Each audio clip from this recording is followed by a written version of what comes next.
All right, good morning, Father Swink, and we are approaching the baptism of our Lord, the end of the Christmas season. I know we're all sad.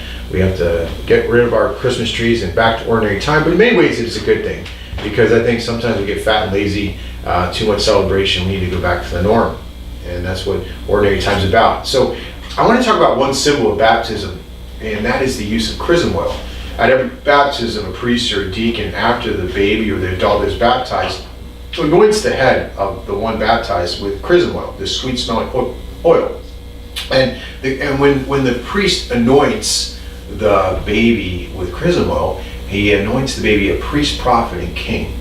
Now, what does it mean to be a priest, prophet, and king, and how can we live that out as we go back into ordinary time? Just finding ordinary time with extraordinary grace is, number one, we become a priest. Now, to be a priest in the biblical sense means not so much to be like me, an ordained priest. Most of you are not that and will never be that, but it means to offer sacrifices to God.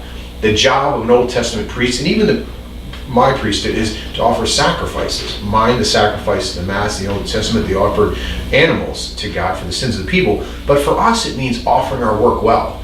Like getting to work on time, putting a full day's work. Many people don't focus well at work, and they do kind of shoddy work, and that's not living your priesthood. It also means, now we're back to ordinary time, laying off the sweets a little bit. A lot of people gain 6 or 7 pounds because they've just been grazing every 2 hours off of every cookie and Christmas thing they can find, and it's time to go, pull back and say no. Lay off. Don't be not a party every night. Now let's go back to ordinary time. Getting up on time, and all these different things are living out our priesthood. Okay, number 2, prophet. Now, a prophet, and many times we look at that as someone who tells the future. In the biblical sense of the word, is someone who tells God's truth to others, to God's people.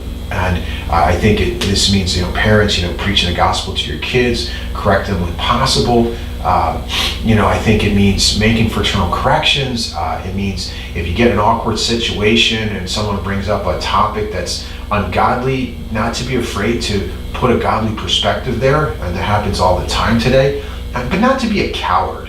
Prophets had courage, and they, with love, they showed God's truth to other people. So that's important. If priests stop preaching the gospel, we're in trouble. But if you stop doing it at work, the world stays the same. And finally, a king. A king is not just a big fat guy that sits on a throne, but a king in the biblical sense of the word is someone who leads God's people in battle. And all of us, especially if you're a parent, it's a daily battle to try to lead your kids to heaven. How are you doing that? Okay, this is not a time. I think what happens after Christmas, people get lazy, they start blowing off masks. Don't do that. Be a king. Lead your kid to heaven.